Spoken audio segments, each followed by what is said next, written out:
बिस्मिल्लाहिर्रहमानिर्रहीम, अस्सलाम वालेकुम। शोल्डर जॉइंट एक कम्प्लेक्स जॉइंट है और मोस्ट इनस्टेबल जॉइंट है ह्यूमन बॉडी में। अगर आप कंपेयर करें और जॉइंट्स के साथ तो सबसे ज़्यादा लूज़ जो है वो यही जॉइंट होगा, इसलिए ये इनस्टेबल भी है। ये लूज़ क्यों है, ये इनस्टेबल क्यों है?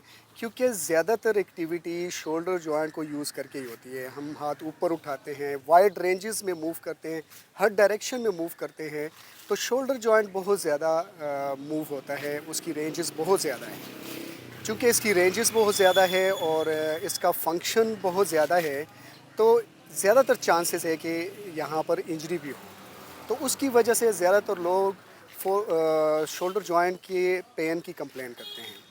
तो 4 मसल्स बहुत ज़्यादा कॉमन हैं जो कि शोल्डर जॉइंट को बॉडी के साथ होल्ड कर रहे हैं, उसको रोटेटर कफ मसल्स भी कहते हैं, और हर मूवमेंट में ये मसल्स इन्वॉल्व भी होते हैं।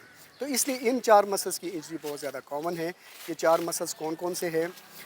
इनमें शामिल है रोटेटर कफ मसल्स हैं, इनमें सुप्रास्पाइनेटस है, इंफ्रास्पाइनेटस है, टीरीज माइनर है और सबस्कैपुलरिस है। हम जब भी मूव करेंगे तो हो सकता है कि इन मसल्स की इंजरी हो। इंजरी क्यों होती है?